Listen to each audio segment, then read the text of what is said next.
Okay. It's on page 79, which is the very last page. And I'm going to read our prayers for student and prayer before study. You can read it out loud with me. You can just listen and say it in your head. I don't care. All right? Here we go. Christ, my Lord, the giver of light and wisdom, who opened the eyes of the blind man and transformed the fishermen into wise heralds and teachers of the gospel through the coming of the Holy Spirit, shine also in my mind the light of the grace of the Holy Spirit. Grant me discernment, understanding, and wisdom in learning. Enable me to complete my assignments and to abound in every good work. For to you I give honor and glory. Amen.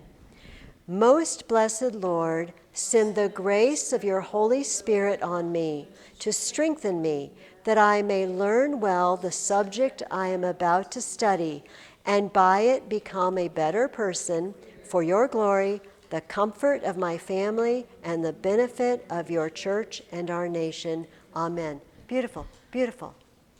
I like asking God to help us each week. Go ahead and flip back to page 1, because those were your questions for this week. I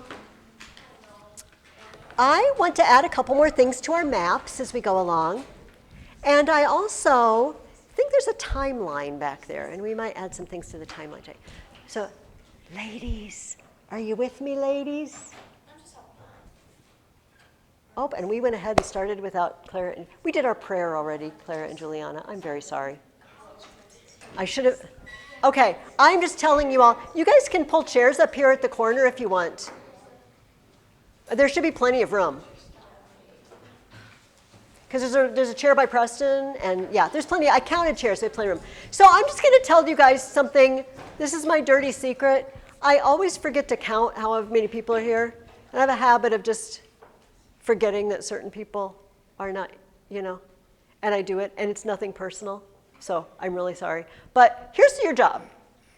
Before I do anything every week, say, Mrs. Ferguson, did you count us? Are we all here? Or say, so-and-so isn't here. And I do this in every class I teach. I think it's because I'm so into what we're going to talk about that I just want to go with that. All right? So we're gonna say that. Welcome, ladies. Is the rest of your family over in the? Okay. I hope it's not. I think it's not super hot in there. I think they've got air going in there as well. I was concerned about them because it was so hot today, but hopefully everybody's okay. We are in our reading guides, ladies, and also you have papers for me, I believe. So you can give me your papers, and then we will get started. Thank you. And does anybody have a check for me? It's fine if you don't, but sometimes I ask because sometimes people have one, and then you don't give it to me, and then you go home, and your mom says, why do you still have this? Thank you. And you say, I don't know. Awesome. Thank you. Okay.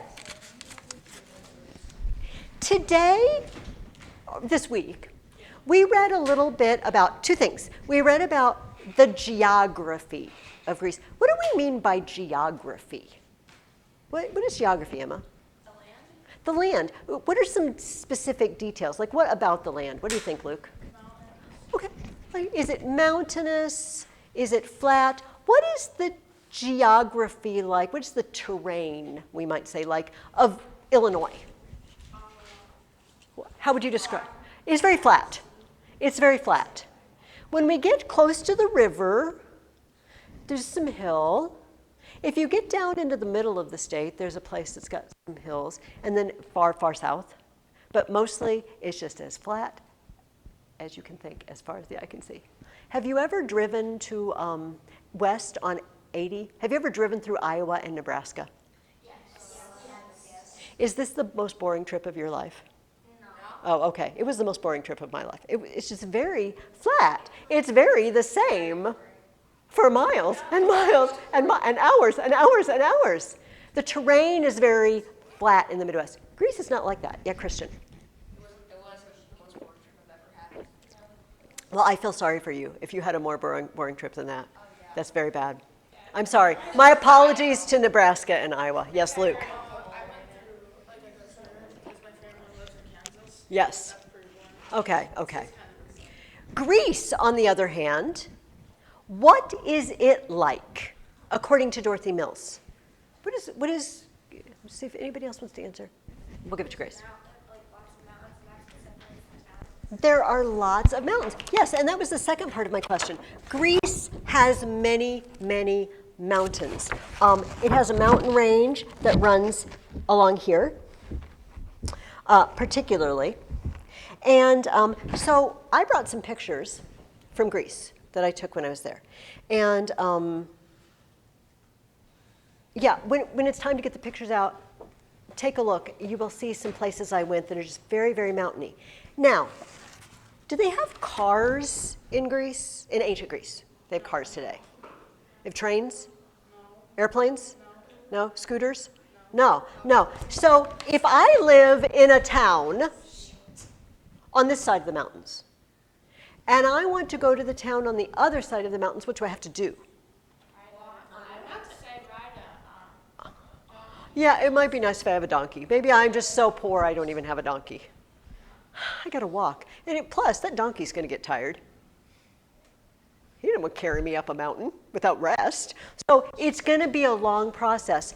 That means that I'm not going over there all the time, right?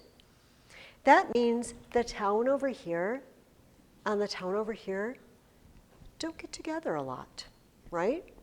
Because it's really difficult for them.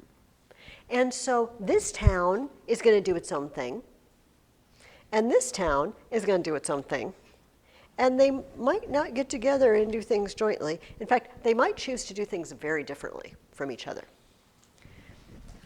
So when we read about Greek towns, like Athens and Thebes and Sparta est graecum oppidum, ita. We need to remember something that's not normal for us. When we talk about Bettendorf or Peoria or Chicago, they're all American cities, right? I was going to say they're all in Illinois. Bettendorf's not Illinois, but you know what I mean. They're all cities. Do they have the same rules, more or less? Like if you go from Bettendorf to Chicago, are the laws pretty much the same in Chicago? Yeah. Do they have the same kind of government in Bettendorf and Chicago? Yeah. But in Athens and Sparta and Thebes, they don't even have the same government. Some places they have kings. Some places it's democracy. Some places it's kind of like what we call like a constitutional monarchy or a republic. They don't even have the same rules. So when we say Athens, we don't just mean, a city in Greece. We mean a whole country. Does that make sense to you guys? It's its whole country with its own laws and everything. And in America, this part is true. Are you guys familiar with the fact, I know you are a little bit, that people in different parts of our country talk a little bit differently? They all speak English, right? But in the South, the vowels are really... And in New Jersey, water. Yeah. And in Boston, they don't say their R's. Yeah. The ka is parked outside. A parked car. Like what? And so in America, when we meet someone who talks in a particular way, sometimes we can tell where they're from, right? And it's the same in Greece, but you've got to remember something. Remember our little map? Look down at the key. See how far 100 miles is. And then look at Greece. Like Greece isn't really much bigger than Illinois or Iowa. And we would expect everybody in Illinois, maybe not Chicago, all right? Everybody who's not in Chicago kind of talks the same way in Illinois. Although, I don't know. My family lives in southern Illinois, and they're very south.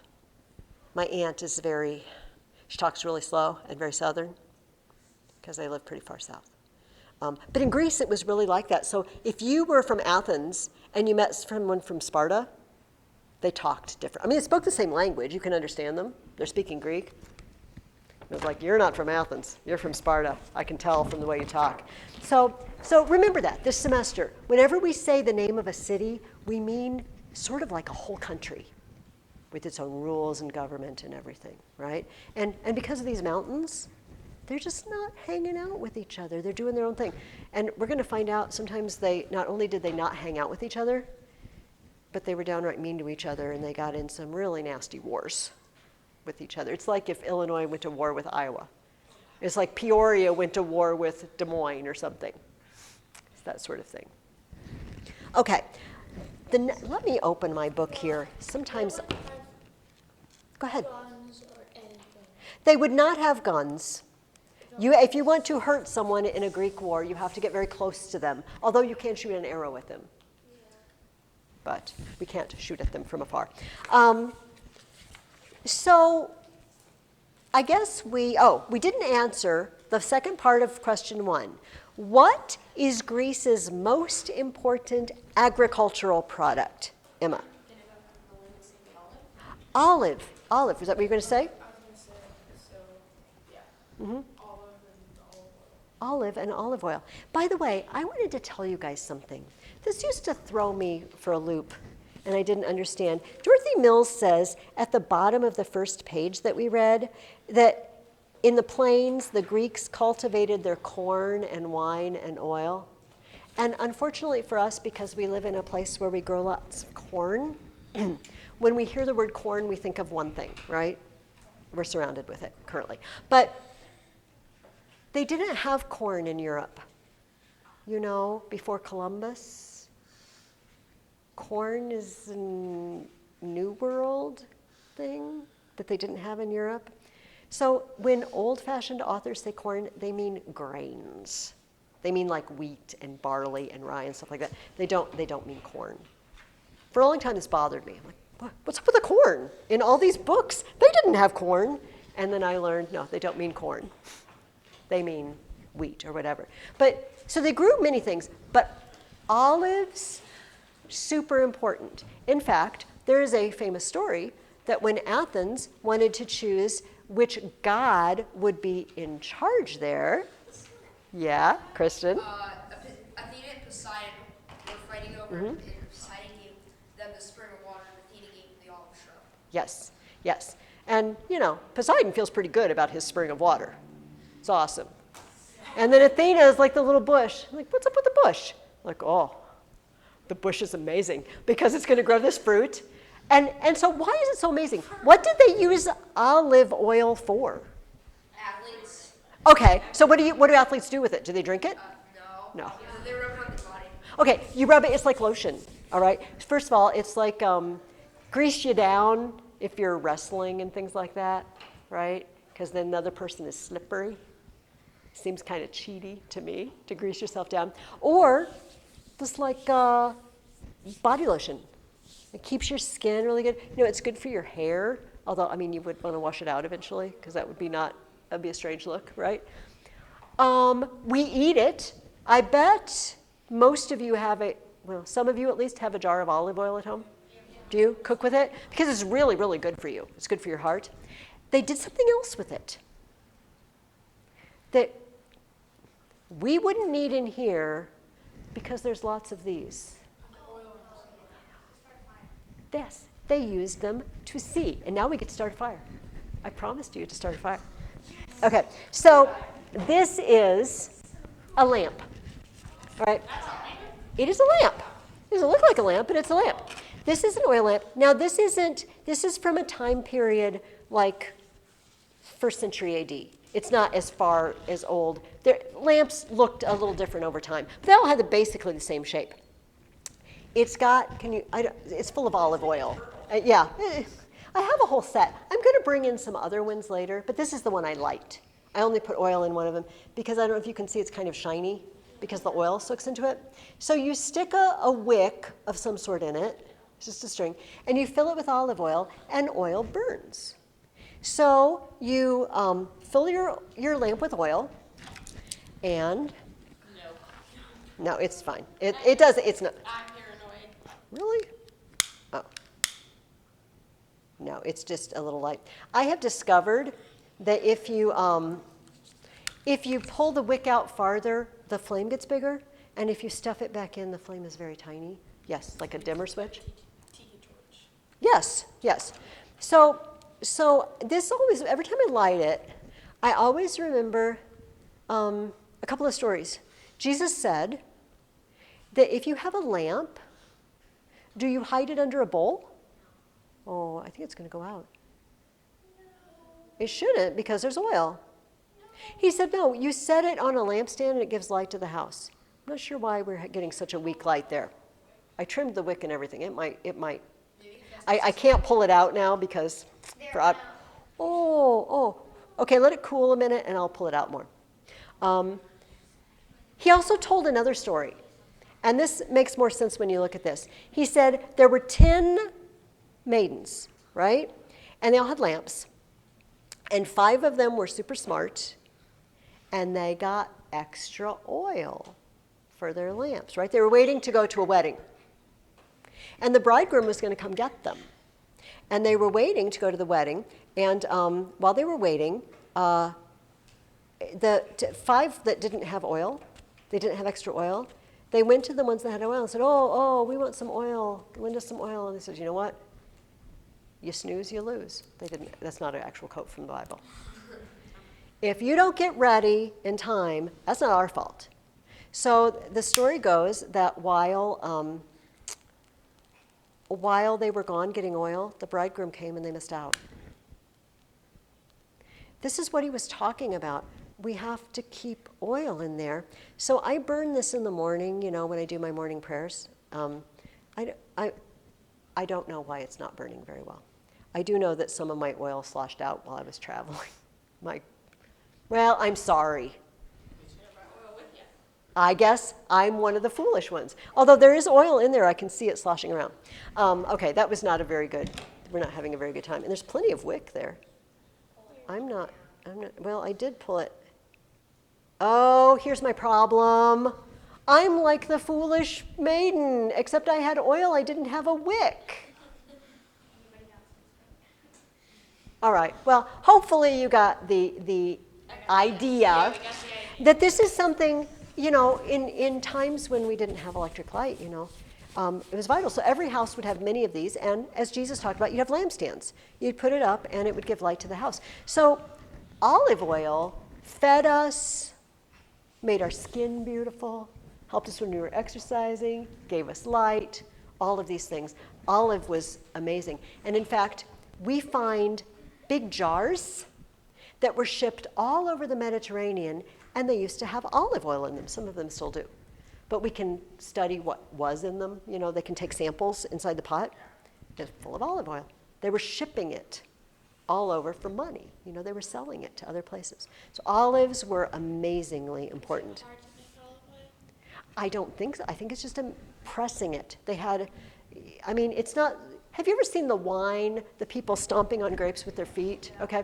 I don't think that's an olive oil thing. First of all, I feel like you would fall down a lot if you were trying to squeeze out olive oil. But they have machines that and presses it. So like you fill the bin, and you press a thing in and it squeezes them, and then a little trough and the oil runs out. Does that make sense? Yeah, Julia.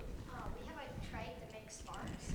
When you pull the levers, we poured a ton of oil and gas on the driveway, and then we drove through it with the trike and put some sparks on it. And the whole driveway just flame. Oh, wow. Wow, okay. So you do believe me that the oil will burn, if I have a decent wick. All right.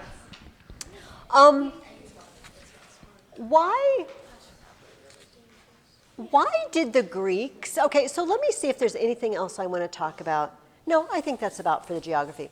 Why did the Greeks call themselves Hellenes? That was their name for themselves. Because of the founder. The founder, and do you know what his name is? Emma, do you remember what his name is? Helen. And it's a guy name, not a girl name here. It's got 2 L's. The story is, it says, once upon a time there was a big flood.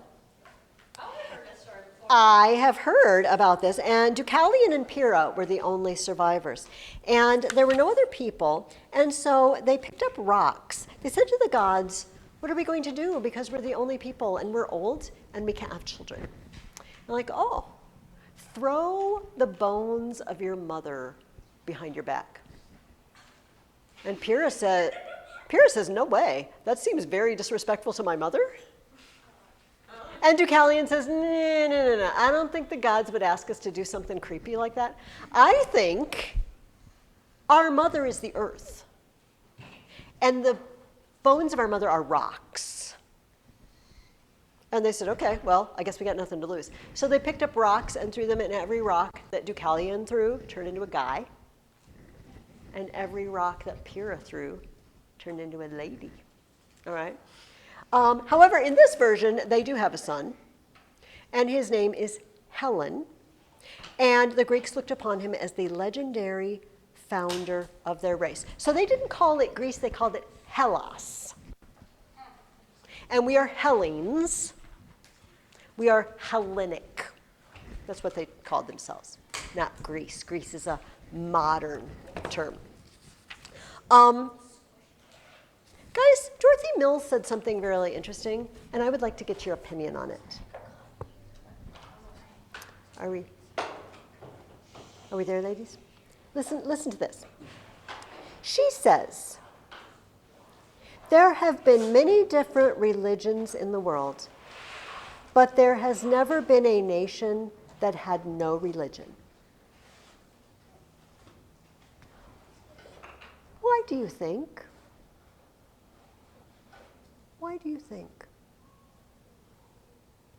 I'm not even fishing for a particular answer here. This is just why do you think that every nation in the world has had gods?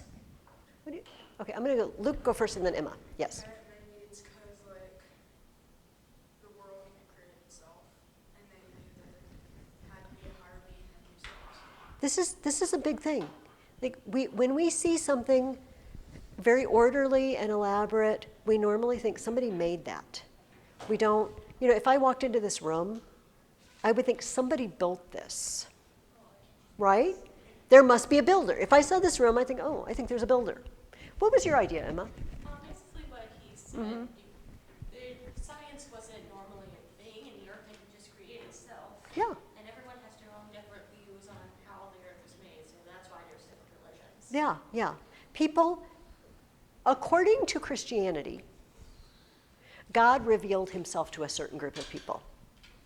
We call those people the Jews, right? And he gave them a law, and he said, this is who I am, and I want you to know me. But according to the early church, he also gave other nations hints of him. Paul said exactly what Luke said in one of his letters. He says, it's obvious there's a God from what has been made, so that men are without excuse. It's kind of weird that every group of people worships something. And that seems to me a strong, argument that there is something to worship, right? Christian. What about the atheists? There's never been a nation of atheists. There have been atheists, but okay, do we have time for this? Oh, I'm going to do it anyway. This is a digression, all right, but we'll whip through. You guys will tell me what all the gods and goddesses do, and we'll whip through the list fast, okay? So I'm going to show you guys why it's really difficult to be an atheist, okay? So what if I told you that somewhere in this room there is a snake? By the way, there is not. So don't worry. To the best of my knowledge. But what if I told you there's a snake in this room? Now, think about this question I'm about to ask you. Where do you have to look to prove that I'm right? There's only one place you have to look.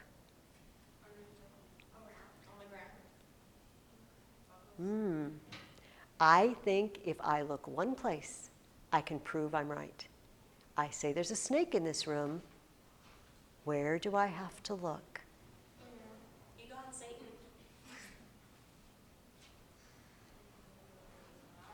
Okay, where would you like this pretend snake to be? Show me a place in the room. Where do you think this? Dangling Okay, it's dangling from the ceiling fan. It's not. It's not. Okay. So let me ask the question again.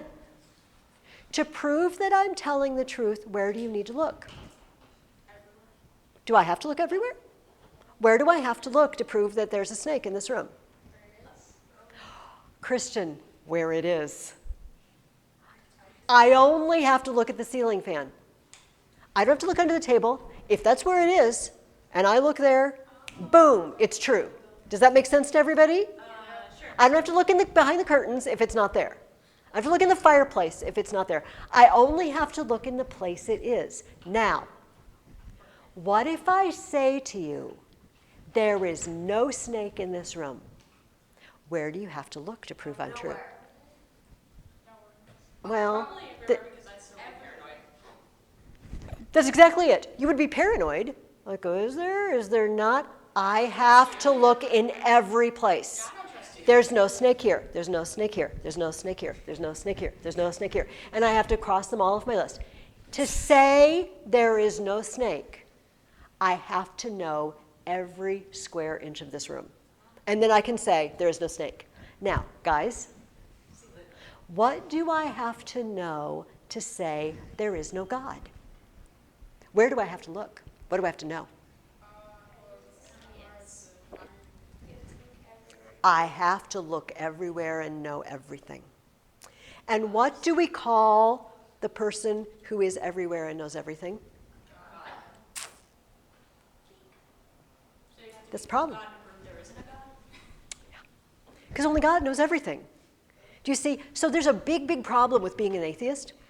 It doesn't make sense. It's not logically, coherent. Anyway, thank you for traveling that little road with me. That had nothing to do with today, but I thought it was enjoyable too. Okay, but the Greeks were not one of the people that had revealed to them. There is one God who created everything, and he is in 3 persons, and he has a son. They didn't know this, but they did know something was bigger than they are, right? There's mountains and oceans and the sun and the moon. They knew this. And so they had many, many gods. By the way, does anybody know, these are some fancy words. A theist, you don't have to write this down. A theist is someone who believes in God, all right? A monotheist, does anybody know what the mono in front of something means? Monotheist? Yeah, the other way. One, yes, means one God. If you are a polytheist, you have a whole bunch of gods, right? So there's your fancy words for the day. You can impress people with monotheist and polytheist. Yes, beautiful. I learned this and I forgot about it. Yes. Thanks for refreshing memory. But you're very welcome. So let's take a look at this list of gods in your reading guide. So we're on page 1 still. Everybody, you open your guide to page 1. I gave you a list of the major gods. There are more than this, right? There are more than this. But this is, Something here in this room, a God. these are the biggies. Okay, so how do we want to do this? Let's. This is first, don't disrespect one of the gods. Oh, I'm not really very afraid of these gods. But does everyone want to take a turn? Could we just go? No, okay. Oh, okay, we're going to raise hands. Let's raise hands, and I'll try to give everybody a turn. Who is Zeus? Okay, Christian. The goddess of thunder and lightning. He's also the king of the gods. Okay, God of thunder and lightning. The god. Sorry. That's okay. The God, he has lightning bolts, and he will strike you dead with them, and he's a little moody, so watch out. Also, he's not a very nice husband. He has lots of girlfriends. It's just a serious lot of girlfriends. Okay. Hera. Who is Hera? Emma. Zeus's wife, goddess of the bears, very spiteful goddess. She's, not very friendly. and you know what? Let's cut her some slack because Zeus is her husband. So, and she's really got a right to be ticked off most of the time. She's also, okay, I don't want to gross us out. She's also Zeus's sister. I know, this is unpleasant. No, not really. Because So- we read books. Yes, okay. Poseidon. Who wants Poseidon? His daughter Nancy. God of the sea. What does he usually have with him? Does he have like any apparatus? He's not asking you guys. With three. Shh. It is trident, a trident, right, with three, and he stirs up the seas and he makes the storms on the seas. Awesome, awesome. Athena, what's Athena's story? She's a warrior goddess. She's also a goddess of something else. Wisdom. Where'd she come from? Do you remember? Zeus's head. Oh, you guys are blowing it up. Yes. From the head. One day Zeus had a terrible headache. It's like, oh, and somebody splits his head open and Athena just comes out of his head. What? I think I know. What? I think I know the reason behind this. I think it was there was like a titan. Here, let Emma tell the story. I think there was like a titan or something Zeus was interested in, or they were interested in Zeus, and I think they had to hide him when Zeus turned her into a lion swallow her. Yes. We're going to hear a lot more about Athena this year because she's big with Athens, right? Okay, Apollo. Okay, I'm going to see if anybody wants Apollo that hasn't had a turn. Christian is going to have a meltdown if we don't let him have it. Yes, Apollo. He's the god of the sun and god of poetry and god of prophecy. He's busy. Yes. And he's also really good at making haikus. He's a multitasker. He's a multitasking god. So, those of you who were in here in Latin earlier, delpi est oppidum in Graecia. What? No, they were born, he and his sister, that we'll get to in a minute, were born on an island of Delos. But he did kill a big snake there. He killed a big snake there, and so in Delphi, there was a big worship center. There was a temple to Apollo, and there were all sorts of other buildings where, if you wanted to give a gift to the god, they would store up the gifts. And so Athens had a building, and other cities had other buildings. And this is one of the pictures I went to Delphi. And so this is not great, but this is me and my son. But the idea is looking at the mountains in the background in this page here. Do you see how it's very mountainous behind me and behind my son? To kind of get an idea, it was very, very hilly going up to Delphi. And I'll show you another picture too. Like this is me on the balcony of my hotel. Whoa. And looking down. It's a cool haircut. Thanks.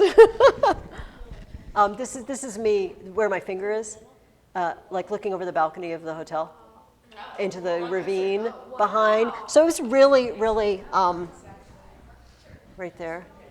It was very steep.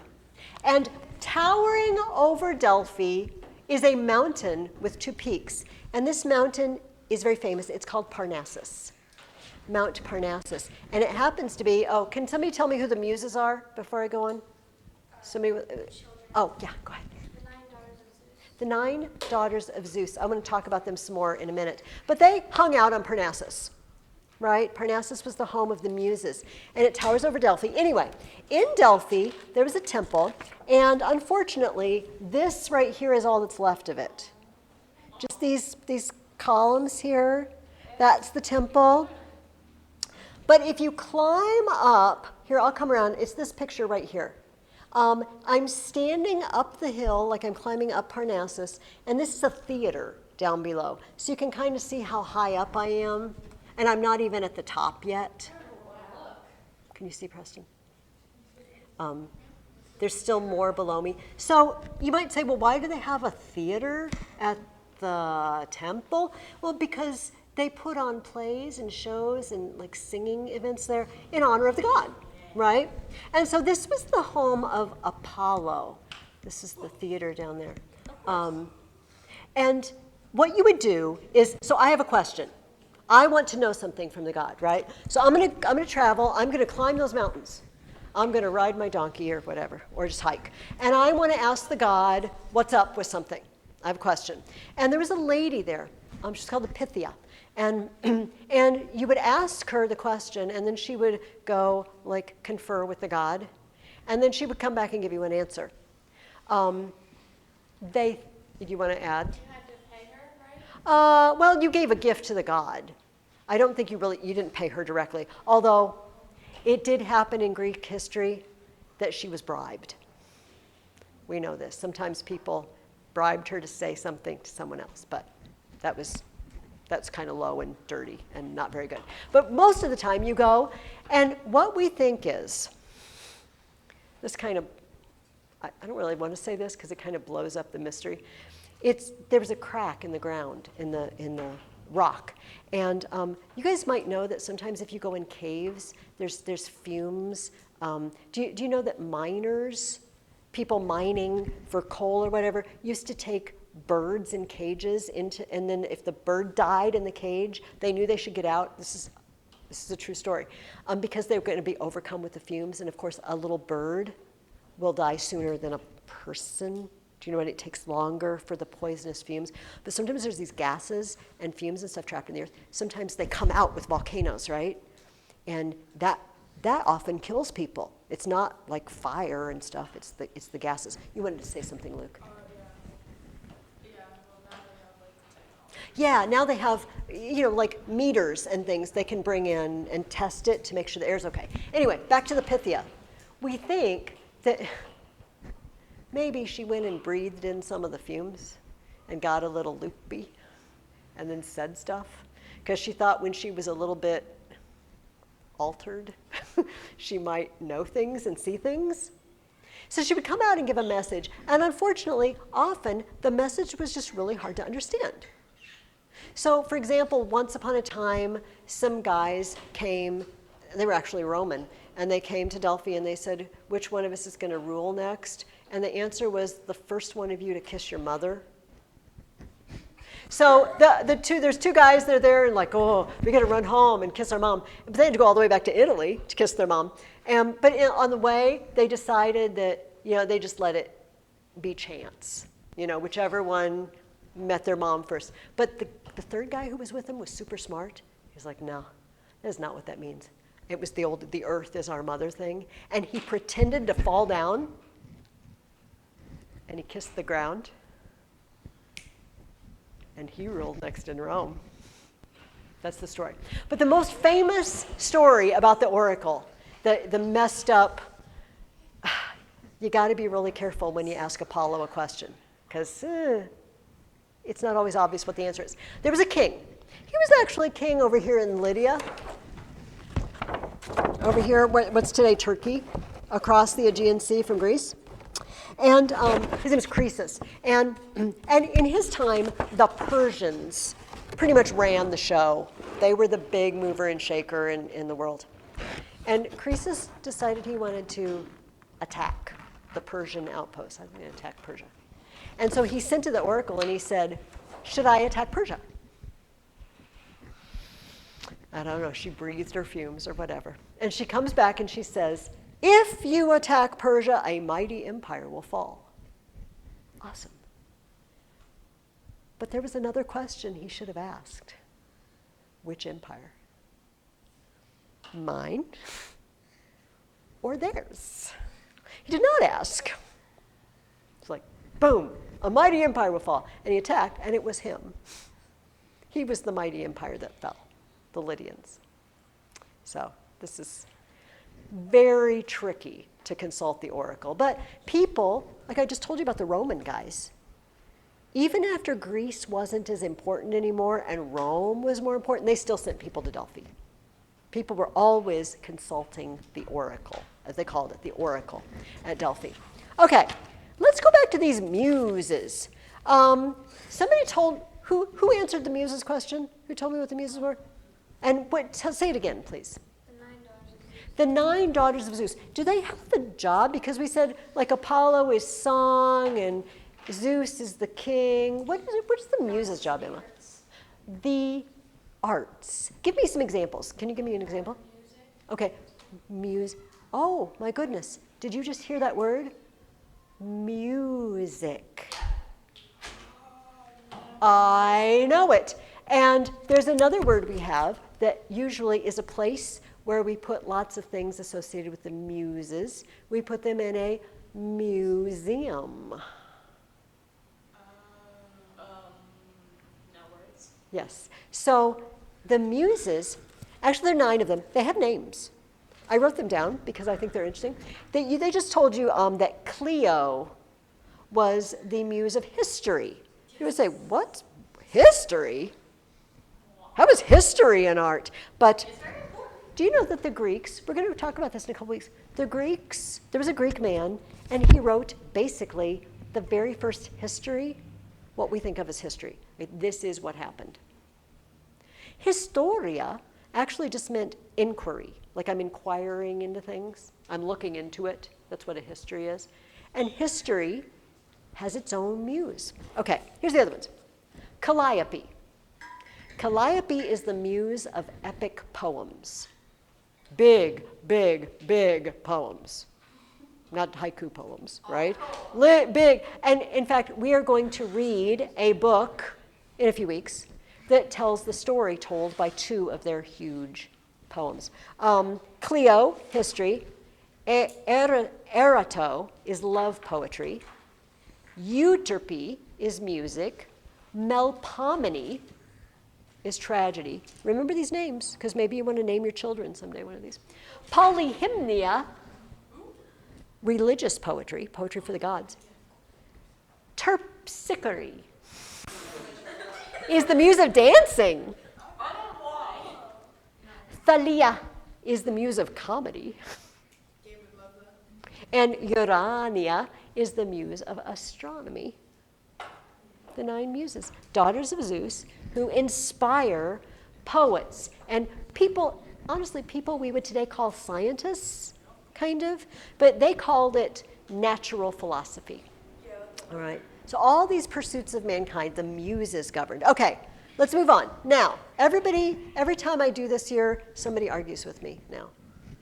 So I'm just gonna say this once and then we're not gonna argue. The next god I hear pronounced multiple ways.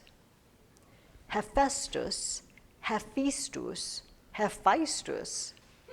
Frankly, I don't care how we pronounce it. I'm going to call him Hephaestus because that's how I always have heard it pronounced. But if you want to call him Hephaestus or Hephaestus, I got no problem with this whatsoever. But I always get somebody saying, that's not how you say it. I'm like, okay. I don't care. Hephaestus. Are we good with Hephaestus? Okay. Yes, yes. Can somebody tell me what Hephaestus is the god? Oh, somebody's being outed. I'm going to give it to Grace.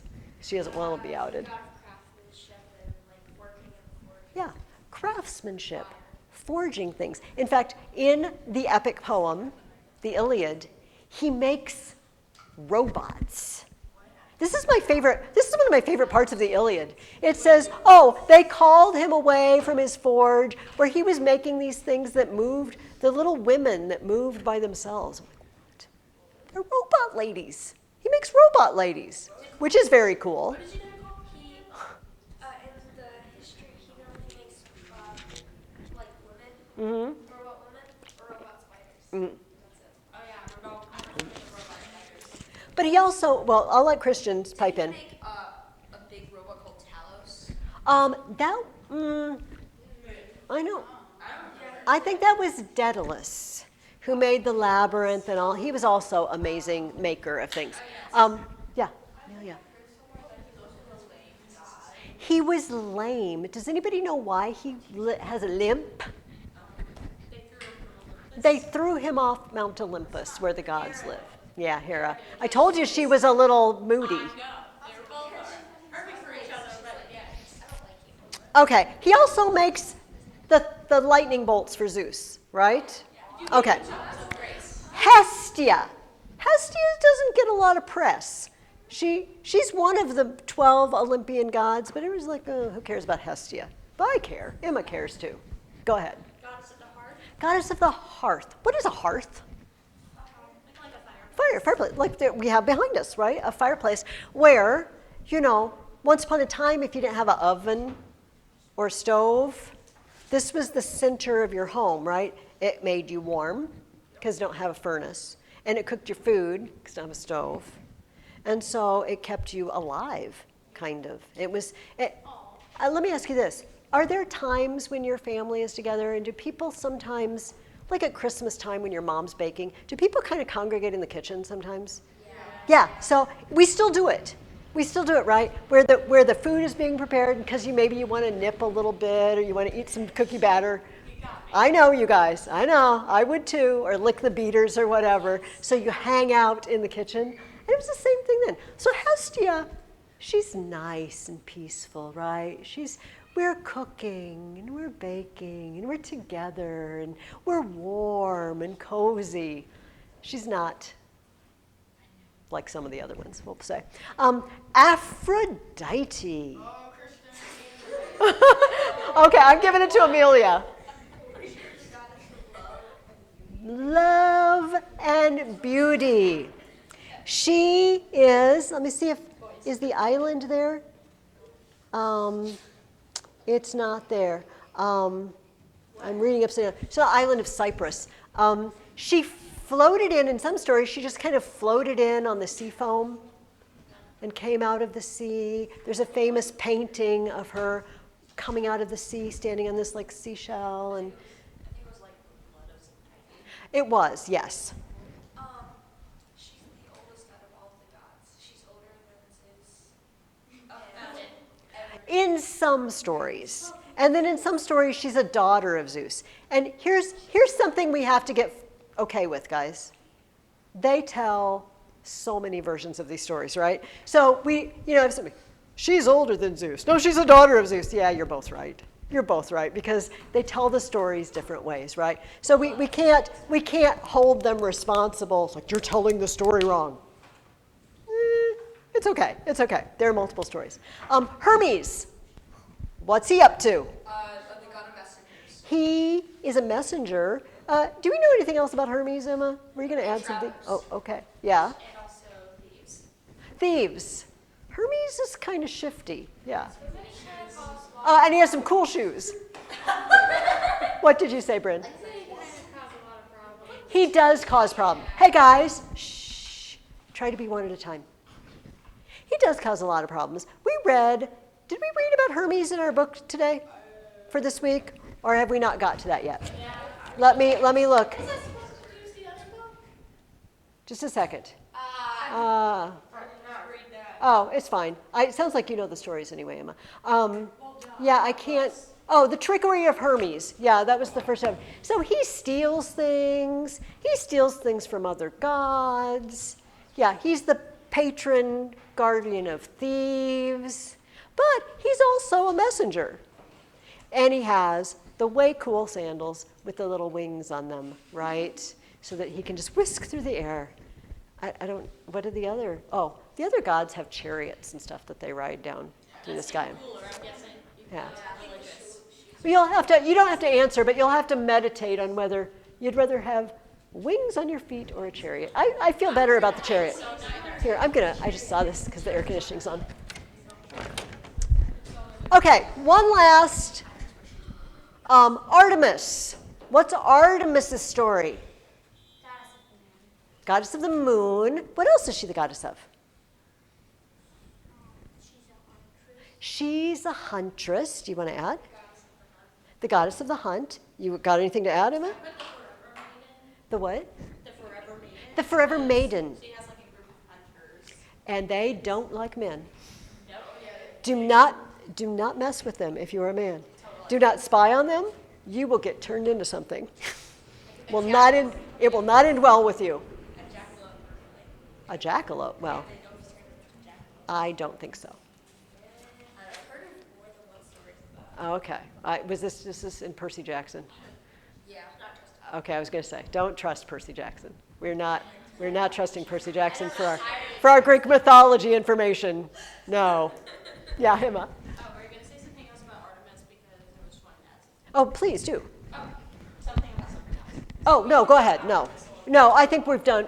Artemis hunts the moon. It's kind of cool because she's Apollo's sister.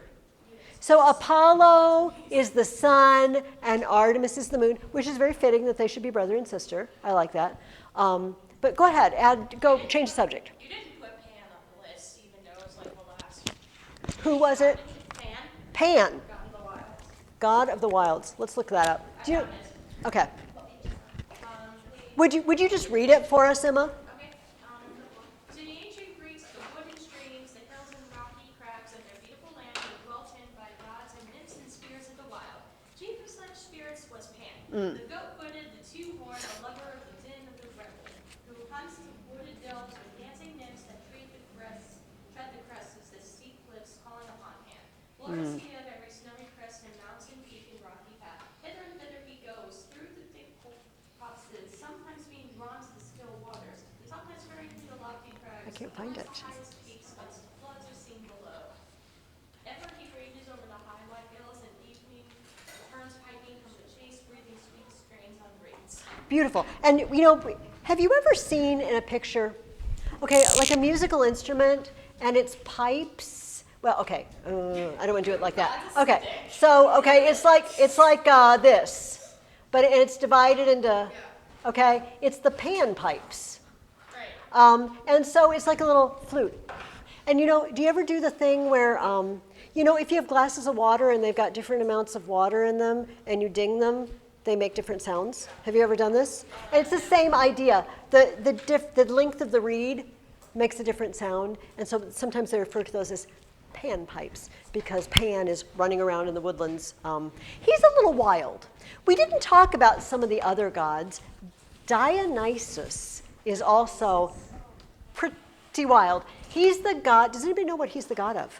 I'll let someone else answer. He's the god of wine. Wine. So we all know that we should never do this, but we all know that if you drink a little too much wine, you get a little crazy, right? And yes. And so Dionysus was sort of a party god. We're going to talk about him actually in a few weeks again. We're going to talk about him in a few weeks because they used to have a big event where they put on plays for Dionysus, right? But yeah, he was a little rough around the edges, and so the women that followed him used to go out in the woods every once in a while and just go crazy, like weird stuff, including like kill animals with their bare hands, because the god made them strong supposedly, and they just acted kind of wild. So he didn't make our list, unfortunately. These are the main gods that live on Olympus, on Mount Olympus. But there are many, many, many others, which you met a few of in your Greek myths, right? It's totally fine. Like I said, I'm pretty sure you know these stories, Emma. So here's what I noticed. By the way, no, I'll give you your assignment at the end for everything.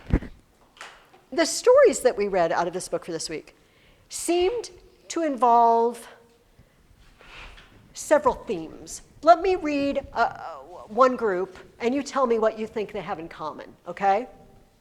The story of Arachne, the story of Niobe, and the story of Cupid and Psyche. Do you remember those? Because I can give you a little hints about what they are. I remember two. Can you see something? I actually overread my Greek myths book.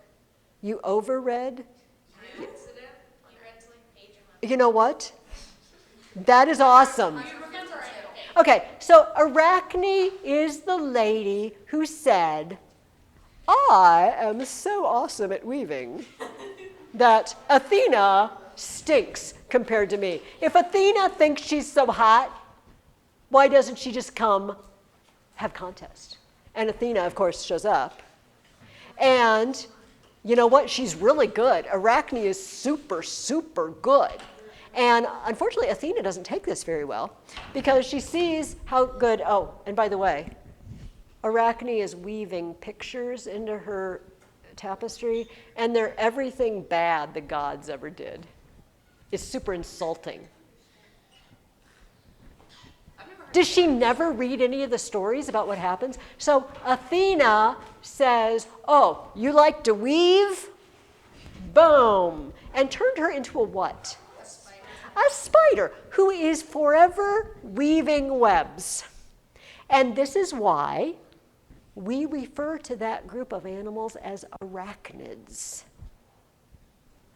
arachne came first, and the term arachnids came second, which is cool. The scientists use that. So we had that story. Then we had Niobe.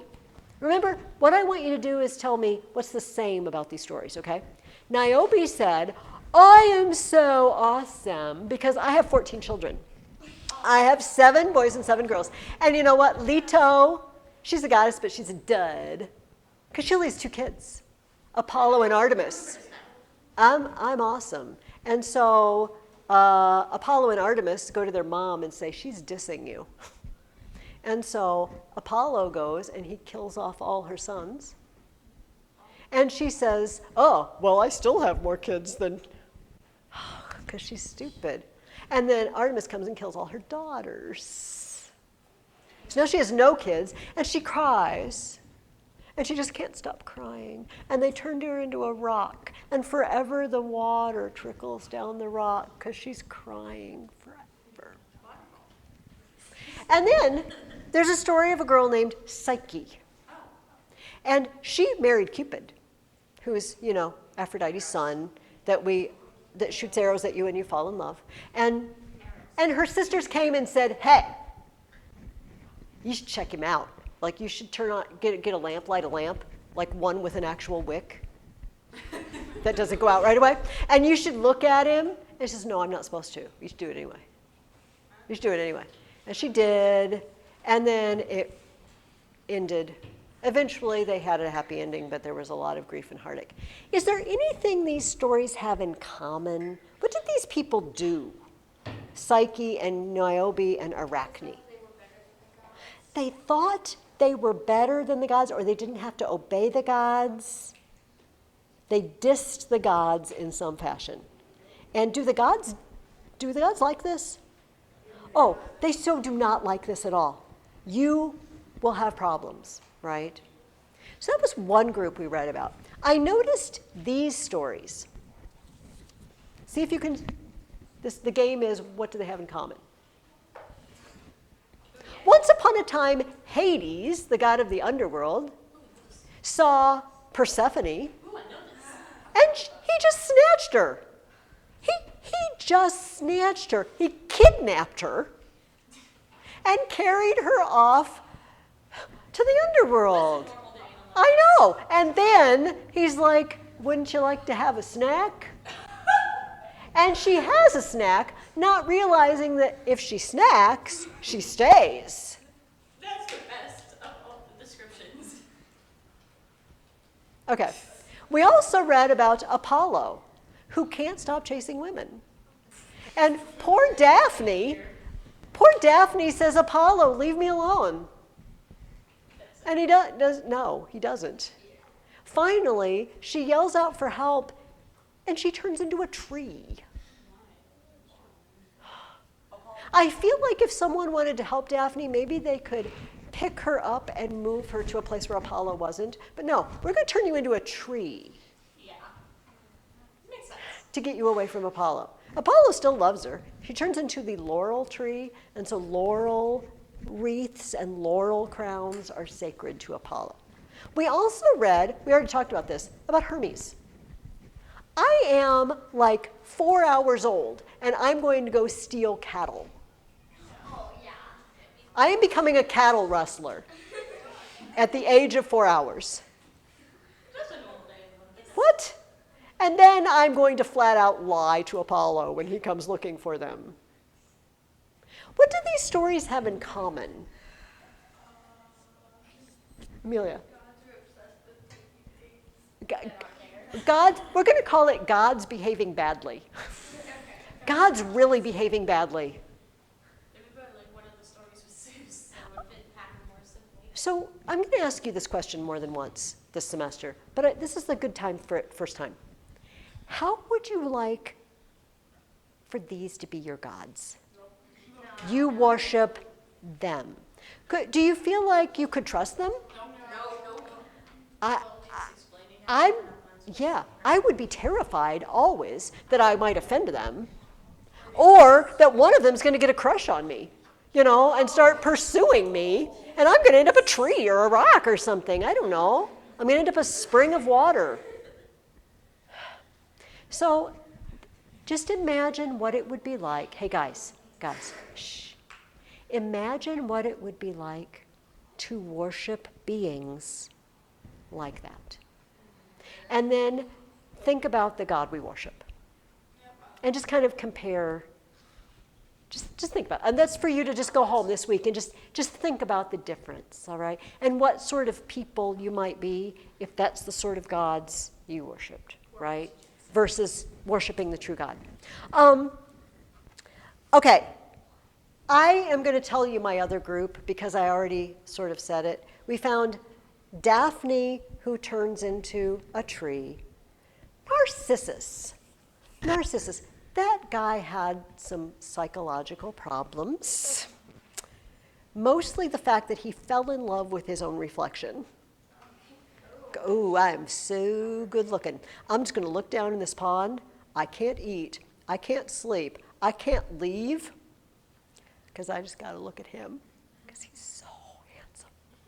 Until he just dies.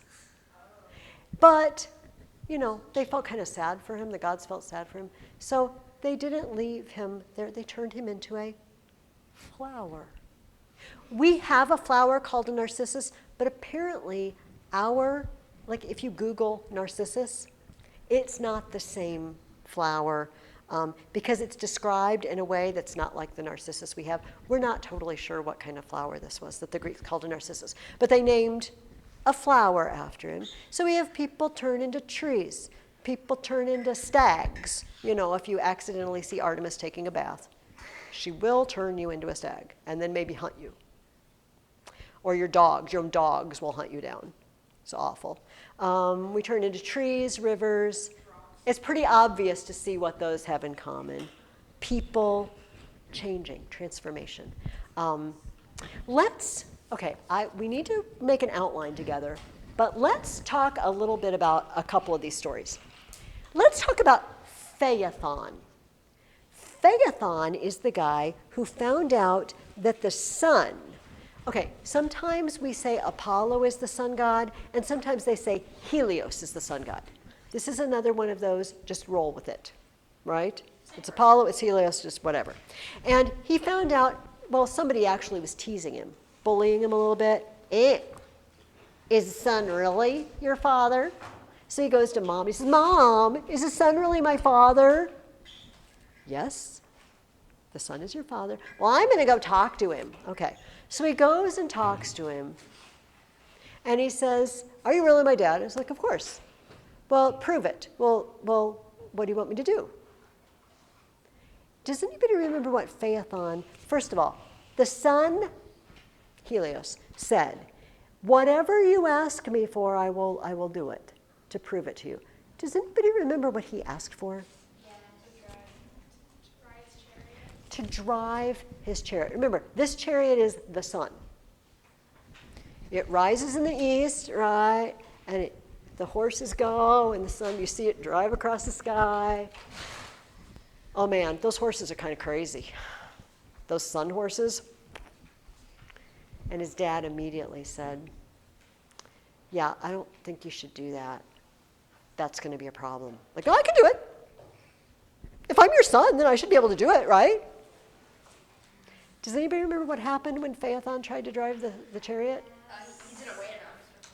Yeah. What happened? What happened to Phaethon? Do you remember? Yeah, and why? Because he's burning up the earth. Because he's going too low and he's scorching the earth. He's going too high and he's scorching the heavens. And finally Zeus said, done. Boom. You're incinerated. Yeah. So, okay. Guys, every story does not exist to teach us a moral, right? Don't do that. Like, stories are just cool. Sometimes we do learn things from them, though. And is there anything one might learn? What do you think the Greeks learned from the story of Phaethon? What should people do and what should they not do you think? Not drive sun chariots. Okay, don't drive sun chariots. Is there any way we could make that bigger than just that one thing? What do you think of it? Okay, this is one thing. Be careful before you promise something. Do you guys remember a guy in the Bible who made a vow to God?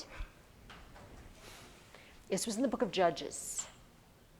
He made, what? Say it. Oh, no, I wasn't thinking of Samson. It was one of the judges, and he vowed that if God gave his enemy into his hands, he would sacrifice the first thing that came out of his house when he got home. Do you remember this story? His name is Jephthah. And he got home, and God gave his enemies into his hands, and he got home. And the first one to come out of his house was his daughter. I don't remember what chapter. Judges doesn't have very many chapters, so you could find it very easily. Most Bibles have little headings to tell you which judge it's talking about, Jephthah. It's a mystery what exactly he did with her, whether he actually sacrificed her or whether he, consecrated her to God. Anyway, he made a really rash vow to God, and then he had to do it. Yeah. So we do learn to watch what you say. Is there anything else that you think the Greeks might learn from the story of Phaethon? What did Phaethon try to do? I mean, I know what he tried to do, but think big picture. What did he try to do? Okay. He was really being prideful, wasn't he? He was doing something he wasn't equipped to do.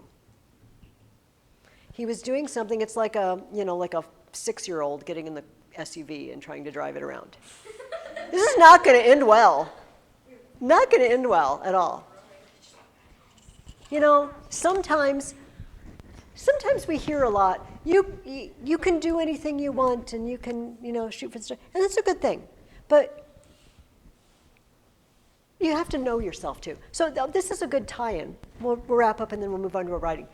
At the oracle, at the temple, at Delphi, famously, there was a motto. There were 2 mottos, actually. And one of them was, know thyself. Know yourself. Am I good at this? Am I bad at this? Am I capable of this? Do I need a little more practice before I do this? No, this seems like a good rule. And if you want to know what the second one, it was nothing in excess. Don't do too much of anything. Is reading and studying good?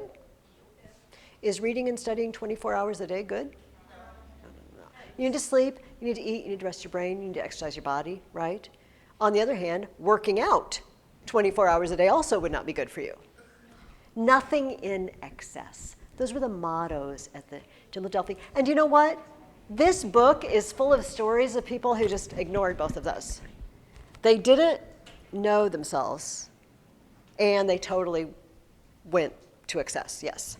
Like the guy looking into the pond. Say again. I forget his name, but the guy looking into the pond. Yes, like Narcissus. Yeah, nothing in excess. Like a little bit, okay, I'm brushing my hair, I want to look nice for today, I'm putting in the earrings, fine. But staring at yourself because you think you're so attractive till you just die of starvation? No, that doesn't seem good at all. Okay, I need you guys to keep your reading guide open, and somewhere, wherever you're writing down assignments, I'm going to write down your assignment, and then we're going to make an outline together for a new paper, okay? And your assignment for next week is in the Dorothy Mills book. We're just going to call it Mills because that is easy for me. It is chapters 3 and 4. Now remember, the page numbers are not the same if your book looks different than mine, but the chapters are the same. But here's what I found out on Wednesday. Some of my Wednesday kids had different chapter numbers.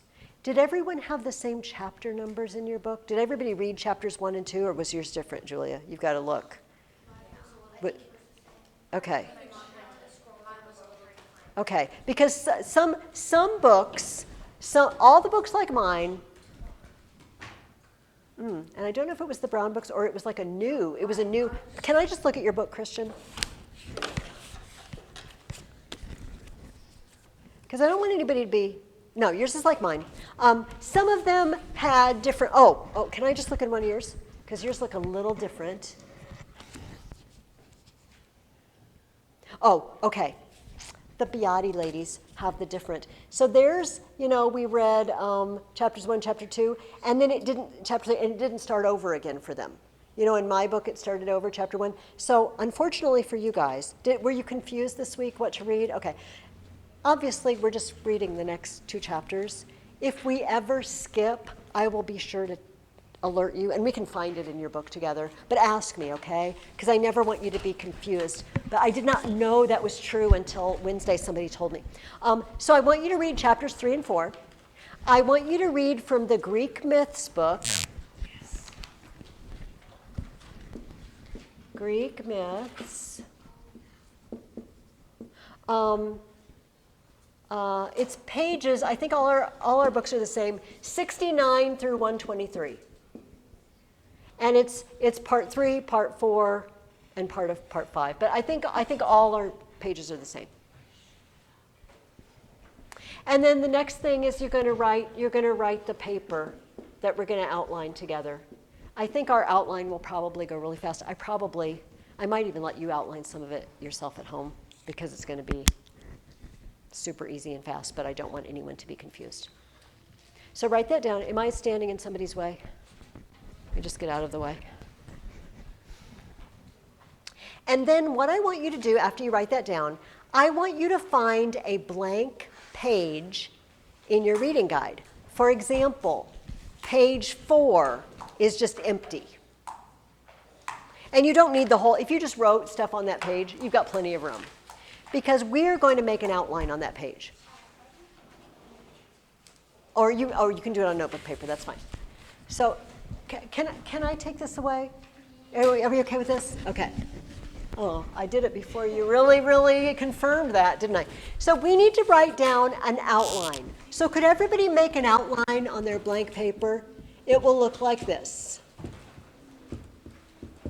2, 1, 2, 3, 4, 3, 1, 2, 3, 4. And we have another Aesop's fable to take a look at. And I'm remembering that Aesop was a Greek slave. Aesop was Greek. And that's our connection, our Greece connection. And the story is in your book. It is on page 6. All right, but I'm going to wait. When you get done with your outline, put your pencil down. And then I'll know. If anybody's holding a pencil, they're still writing. You win.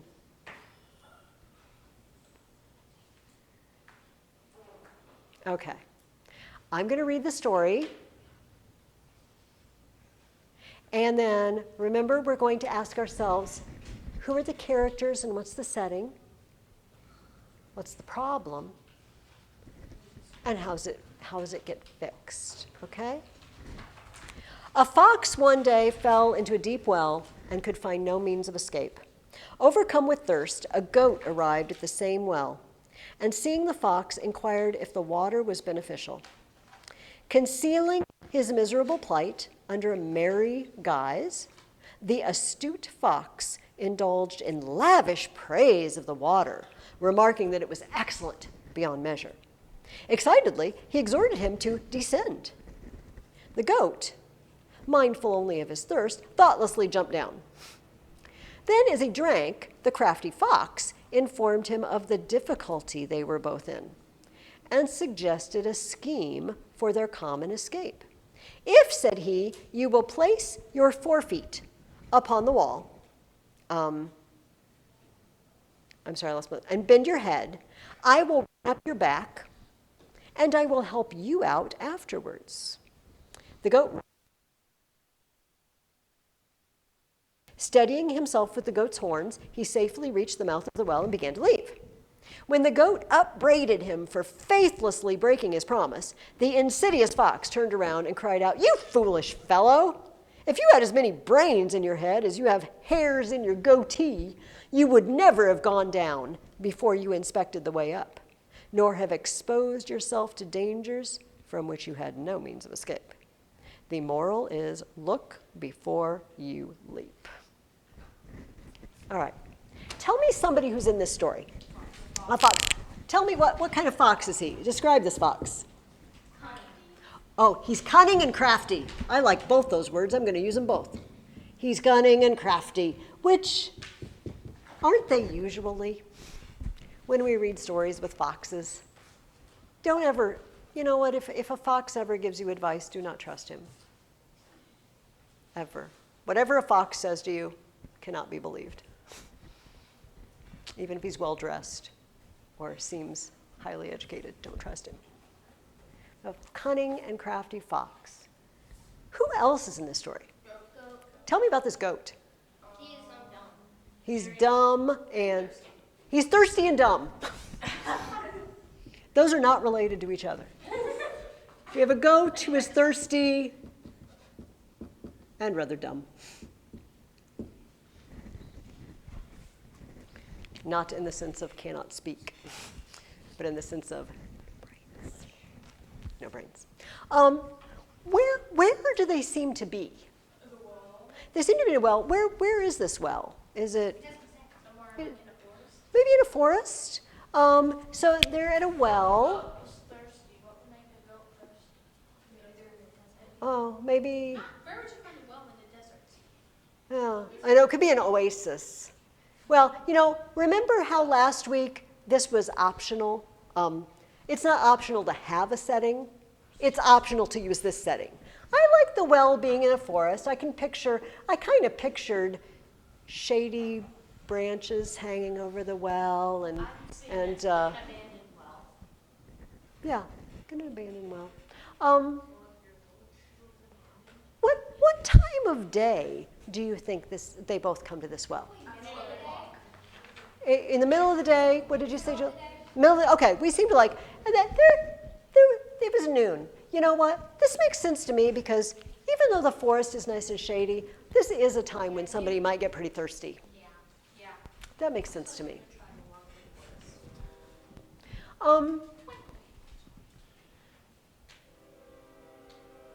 You know what? Could we?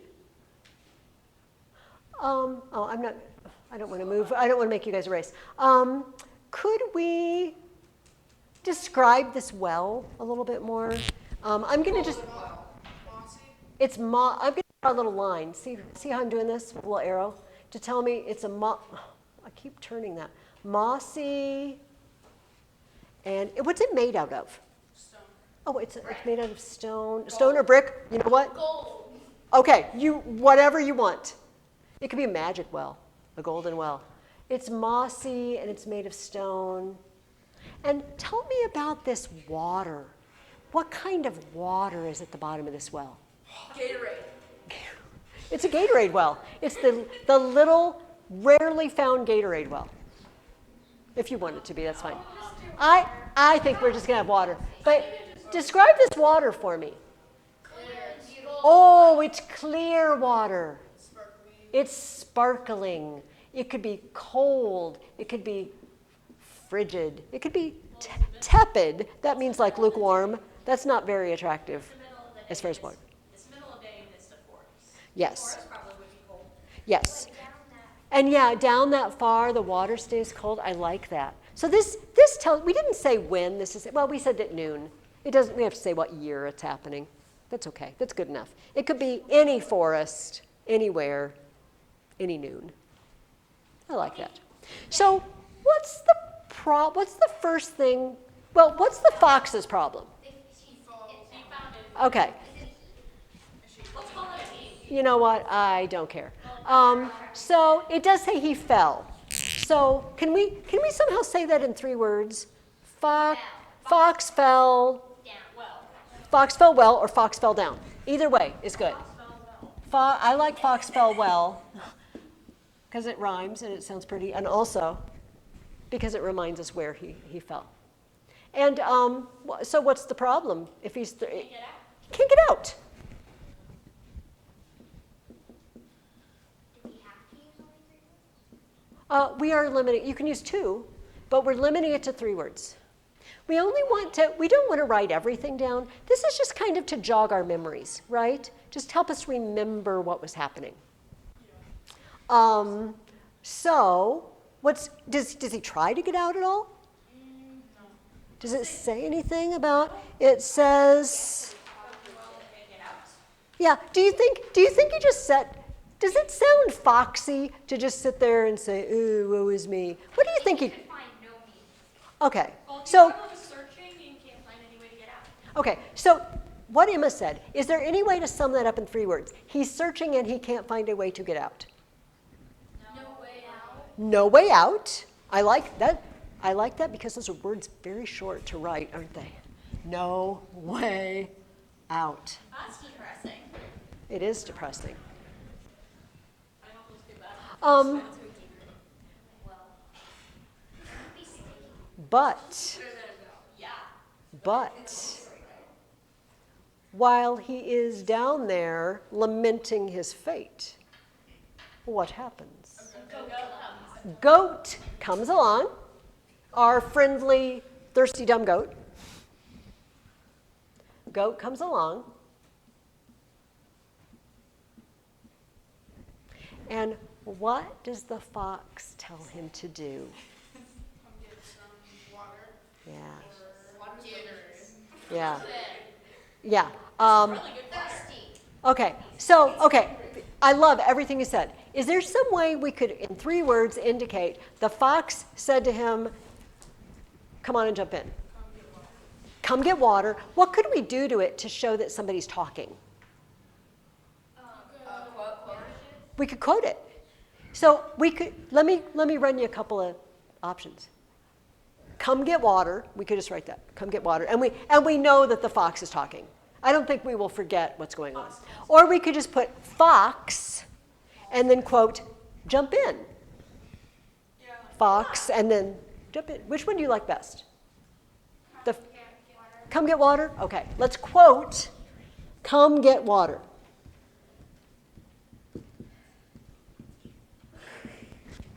Now they're both stuck.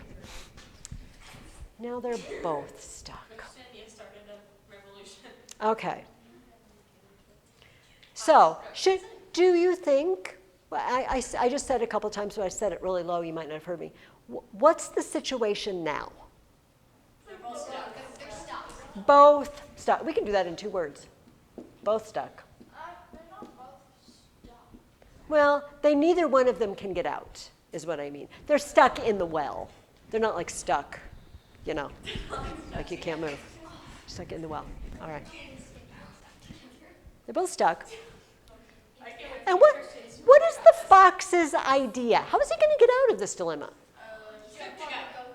Okay. Trick the goat. Okay, so how can we say that in 3 words? Fox trick goat. I'm going to say tricks goat. Fox tricks goat. Beautiful. Are there 3 words that might sum up the trick? Or what does he do to the goat? Okay. Let me jump on your back. Okay, let me jump on your back. I like that, but let's whittle it down to 3 words. Jump on back. Jump on back. Okay, now jumps.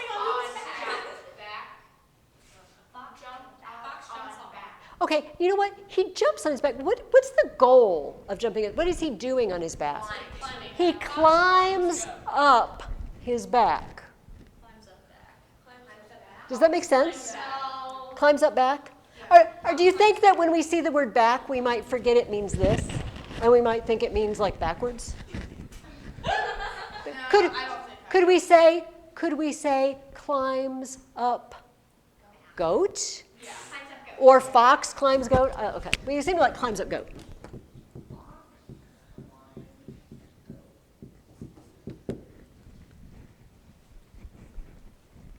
Yay. And what is the fox's situation now? Fox.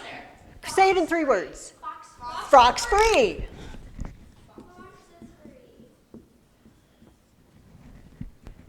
And to wrap it all up, can you in 3 words sum up what the fox says to the goat?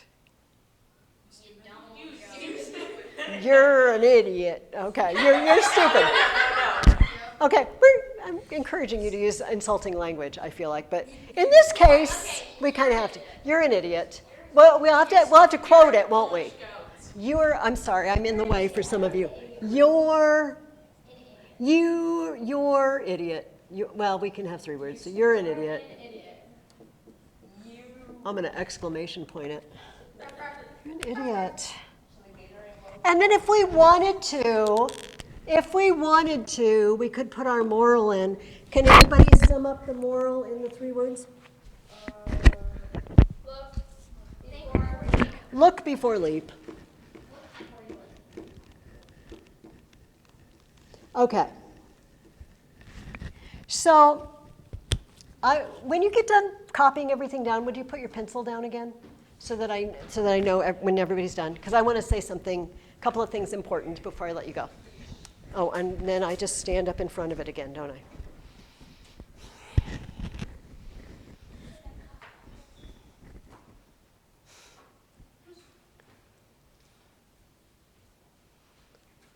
They used to do that when I was in school. Put your pencil down, when you're done. And everybody wanted to get done. Nobody wanted to be the last one writing for some reason. There was no reward for getting done fast. Okay. Are we good? Julia, do you got it? Okay. So here's what I want you to do. I'm going to look through your papers, but I just want to warn you of something. Remember I told you that you need to do what I ask you to do, or you kind of have to redo it, right? And I might give you like a grace period here, but I need to point out there was one paper who I don't even remember whose it was, because I just looked at the paper, but it was all one paragraph. There was no indenting. It was just, indented here, and then it was all the end. But it's 3 paragraphs. And so we have to have paragraph 1, paragraph 2, and then we indent 3 times, or it's not 3 paragraphs. So the first paragraph is the setting and characters, the second. So I'm going to mark that on your paper, but I just want to beware, all right? Because it's the first thing we're looking for. It has 3 paragraphs. Where do we write our names on the papers? Where do you write your name? Anywhere on the top. It's customary. A lot of times people write it in the upper right-hand corner, but anywhere at the top is fine. If you do it, do you have your paper from last? What is this? The Center of the White Poem that I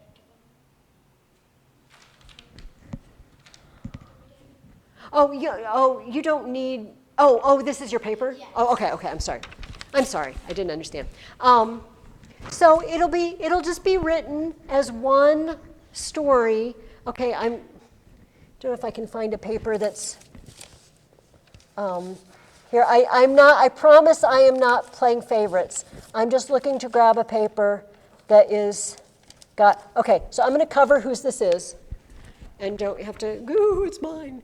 But do you see how it's indented, and then it's indented, and then it's indented? It's got 3 paragraphs. It's all one. Like, you don't have to put the paragraphs separate from each other, although it's not wrong if you did that. But it's just, it's like in a book where the paragraphs are just all in a row. That's what we're going for. I would like you to add something to your story this week. I would like you to add, write this down because I'm going to be looking for it. I want you to add a simile. Now, I am so glad you asked, because we can't add a simile if we don't know what a simile is. Does anybody else know what a simile is? Yeah. A comparison. And it usually has a word or there's a couple of words that usually appear in a simile. What are they, Claire? Like or as. So, for example, if I said, the lights hanging from the ceiling were like stars. Are they stars? No. Are they burning balls of gas? Yeah. Well, not. Well, they're filaments that have electricity running through them. Are they millions of miles away? No. No. Are they, like forming constellations? Not really. How are they like stars? They're bright and shining. So I might say the water in the well was like, no, okay, I was going to, the water in the well tasted like candy. I don't know, this might be Gatorade now. So hey guys, shh. If we said that, do we mean the water is wrapped in individual portions? We do not mean that.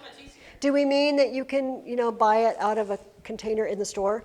No. How might the water be like candy? How might it taste like candy? It might be sweet. Or we could say the girl's hair was like spun gold. Now, is her hair really heavy? Is it heavy like gold? Can you buy things with her hair? No. Yes. You cannot. How might her hair be like gold? It's really blonde. It's golden. It's golden colored, right? It's shiny and beautiful and gold colored. So let me do you guys.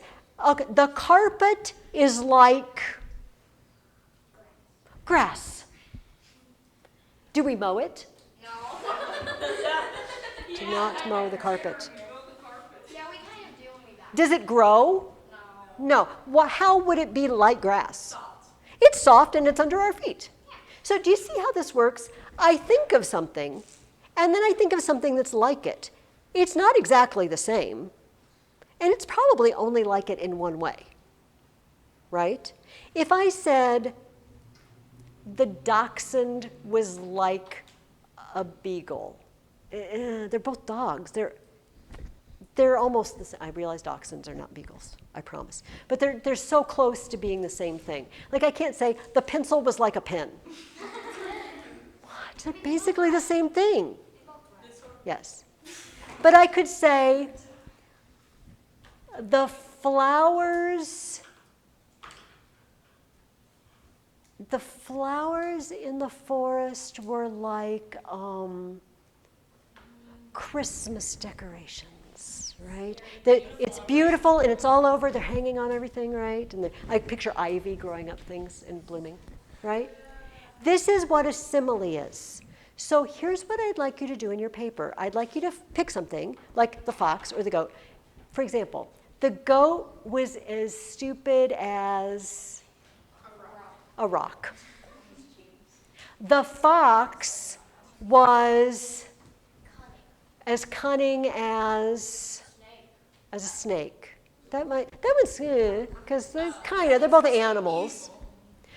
The well was as cold as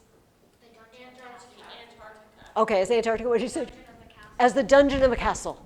All right. Do you see how that works? It doesn't have to be the same in every way. It needs to be the same in one important way. Does everybody understand what I mean by a simile? Okay. So put one somewhere in your paper. Yeah, Emma. Similes together. Like when I'm thinking of this, the well was as cold and as lonely as a dungeon in a castle. Can you do something Oh, like cold and lonely. Yeah, absolutely. Because the well isn't like a dungeon in any other way. They are kind of trapped there, but it's not. Wells and dungeons aren't the same thing. So you know what? I just have two things that are being compared. It doesn't have to be the most brilliant simile ever written by mankind. It's totally okay if it's not.